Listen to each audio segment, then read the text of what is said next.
Hola, buenas tardes, bienvenidos a su grupo de estudios Yo Soy Universal, donde estudiamos las enseñanzas de los maestros ascendidos.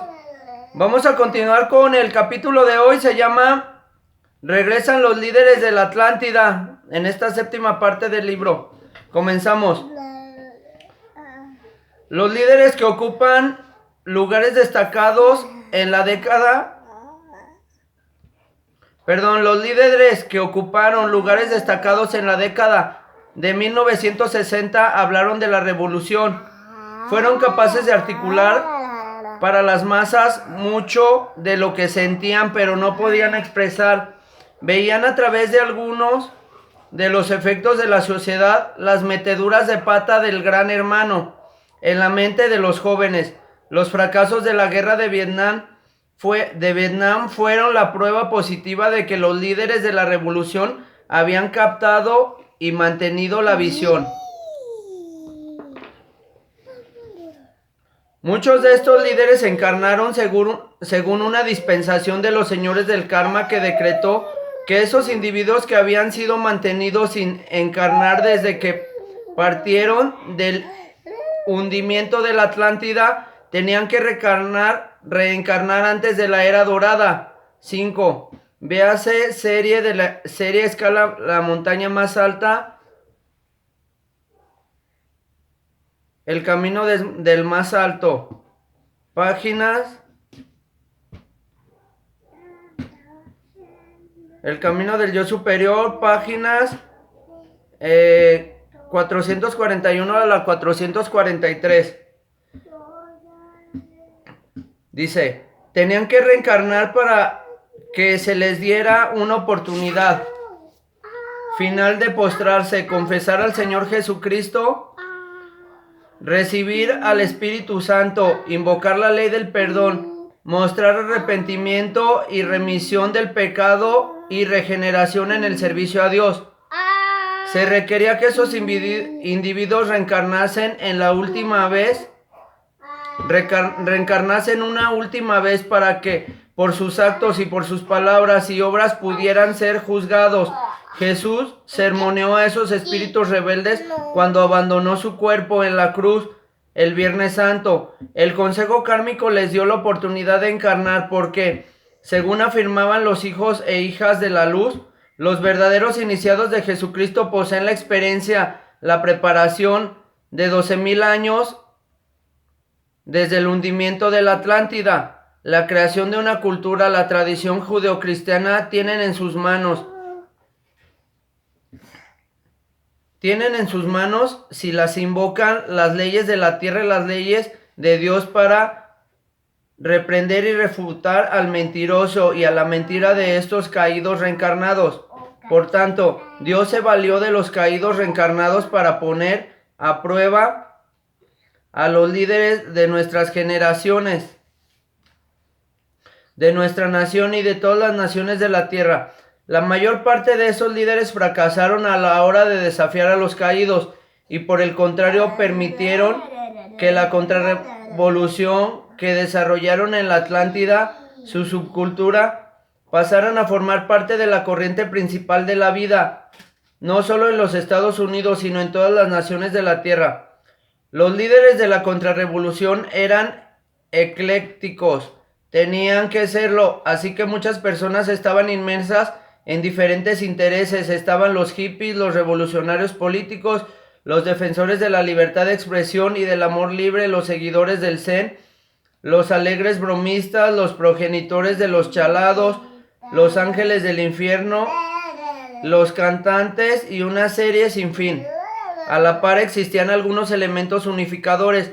Había una nueva música frenética, sensual, espantosa, muchas palabras nuevas en el lenguaje, pero más que nada, si había un elemento que unificaba esos diversos fragmentados viajes, como se les llamaba, era la marihuana, que Saint Germain denomina la droga de la muerte.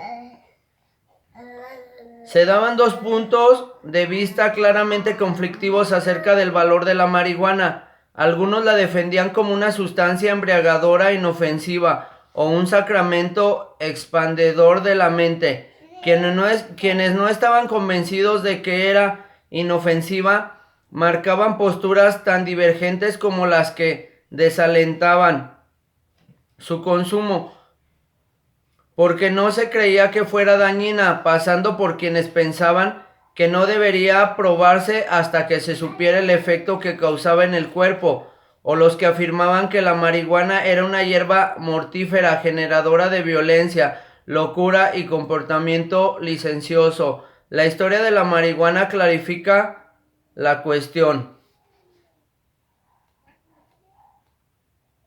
Vamos a leer la historia de la marihuana.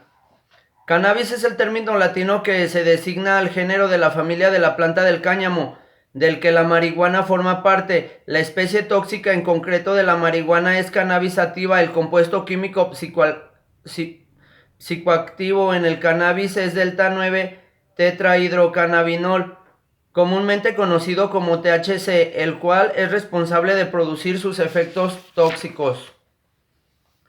El consumo de la marihuana como droga en China se menciona en un herbario chino que data de 2737 a.C. El empleo de la droga con fines tóxicos parece remontarse al año 1000 a.C. En la India la cultivaron en jardines del templo de los sacerdotes, que la transformaron en un líquido denominado bhang, el cual utilizaban vinculándolo a la celebración de ceremonias religiosas. Desde la India, la marihuana se extendió hasta Occidente Medio, puesto que la religión musulmana prohíbe concretamente el consumo de alcohol. Se aceptó la marihuana como sucedáneo y su consumo impregnó a fondo la cultura islámica en unos pocos siglos. Comisión Nacional sobre la Marihuana y el Abuso de las Drogas. Marihuana, una señal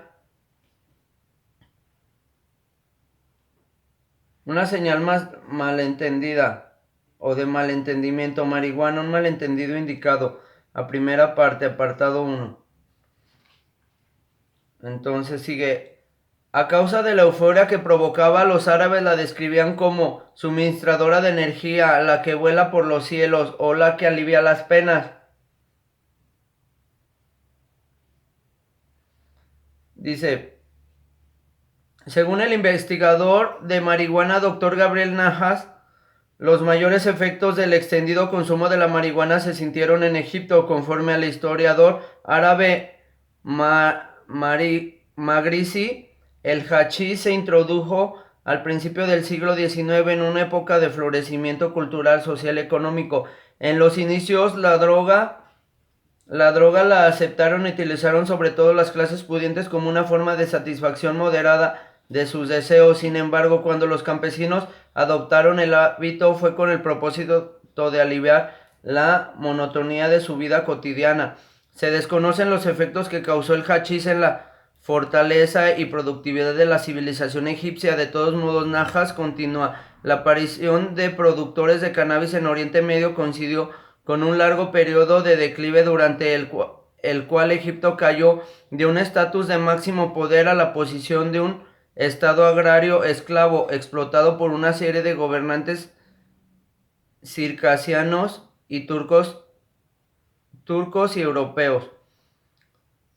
Como sucede a menudo, la decadencia de la nación propició un uso acrecentado de lo que pudo haber precipitado su caída. El consumo de hachís se volvió tan predominante entre las masas que algunos sultanes y emires trataron de prohibir su uso, a sabiendas que iban en contra de una práctica a la que participaba un amplio porcentaje de la población. En el siglo XIV, el emir Soudoni Eschekouni ordenó que todas las plantas de cannabis fueran desarraigadas y destruidas, y que todos los que consumían sustancia fueran condenados a una extracción de todos los dientes sin el beneficio de la anestesia. Aun siendo un estímulo tan potente, produjo poco o ningún efecto sobre el hábito nacional de consumir hachís, puesto que se trataba de una adicción sostenida y por una entidad sumamente grotesca. El conglomerado de energía negativa que concentra la conciencia que yace tras la droga en sí El control de la entidad del hachís no tiene parangón y provoca que sus víctimas den la vida por defenderla, así que se tornan insensibles incluso a la hora de defender su propia vida.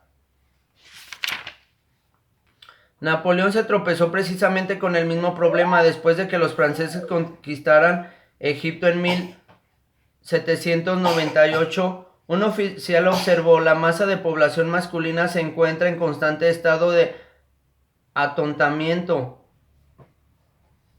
Napoleón promulgó un decreto que prohibía fumar hachís y marihuana o tomar cualquier bebida que los convirtiera. Tampoco ese decreto tuvo gran efecto. Egipto es la cuna del mayor de todos los misterios, el de la Ascensión. El templo de la Ascensión se encuentra en Luxor, de modo que la más grande manifestación de la vida se sitúa en su suelo. Ahí surgió Akenatón, con su gran llama del Dios único, el Dios Sol, y todos nosotros como extensiones de esa luz central única. Allí nació la llama de la madre en forma de cultura, arte y belleza de la mano de Akenatón y Nefertiti. Llegaron las llamas gemelas que patrocinaban los misterios iniciáticos. Akenatón impulsó una revolución en la vida, en la poesía, en el arte, con una franqueza sin precedente. La revolución de un dios contra todos los falsos dioses egipcios. Así pues, nos encontramos en Egipto como centro de contrarrevolución en oposición a Serapis Bey, a la llama de la Ascensión y a la Gran Pirámide, cuyas cámaras sirven para las iniciaciones, ahora en el plano etérico, pero antes en el físico, de la resurrección. Existen actualmente en Egipto leyes muy estrictas que prohíben el cultivo, la venta, el transporte, la posesión o el consumo de hachís. Tras haber experimentado con sus efectos negativos, los egipcios no se han convencido de que la marihuana no es peor que el alcohol o el tabaco. Conocen desde hace siglos el debilitamiento de su pueblo y su cultura, que es mucho peor. En otras naciones como Marruecos, donde la intoxicación por consumo de marihuana no se considera oficialmente grave problema, los funcionarios públicos de la salud admiten privada y extraoficialmente que se trata de un enorme riesgo para la salud, pero si hablas de ello nadie admite que la consuma, ya que es ilegal. El doctor Najas informó de que cuando estuvo en Marruecos a fin de dirigir un estudio sobre el consumo de marihuana, unos funcionarios de Rabat, la capital administrativa, le contaron que el cannabis era un grave problema de la salud pública. Un miembro del personal de un hospital de enfermedades mentales le dijo que constaba una alta incidencia de consumo de marihuana en el historial de los pacientes hospitalizados por enfermedades mentales. Entre los fumadores crónicos se constaba un deterioro físico y mental extremo en hombres de 30 a 40 años de edad. En Marrakech, el doctor Najas conoció al doctor M. Teste, director del hospital psiquiátrico, quien llevaba estudiando la marihuana durante 20 años y había publicado un trabajo que describía la relación entre fumar marihuana y la enfermedad mental. Descubrió que producía una psicosis tóxica aguda, principalmente entre jóvenes de 15 a 20 años de edad, que por lo demás aparentaban buena salud. Esos episodios psicóticos tenían una duración de 2 a 3 días y venían enmarcados por un cuadro de nerviosismo, confusión y paranoia. En ocasiones esa reacción psicótica ocurría solo después de exponerse una vez a la droga, y a la mayoría de aquellos que la experimentaban les quedaba una ansiedad residual. La explicación al doctor Najas que aproximadamente el 40% de los que ingresaban en el hospital en Marruecos por psicosis aguda se relacionaban con el consumo de marihuana. Un funcionario retirado del gobierno le comentó: los científicos de ustedes están siempre intentando abrir una puerta cerrada con llave. Vienen hasta Marruecos para averiguar si la marihuana es perjudicial, cuando nosotros podíamos haberles dicho mucho tiempo atrás que sí, por supuesto que lo es. Entonces hasta aquí vamos a continuar con esta sexta parte de este libro. El día de hoy abordamos dos capítulos. El primero, regresan los líderes de la Atlántida, y el siguiente, el regreso de la marihuana. Ah, no, la historia de la marihuana.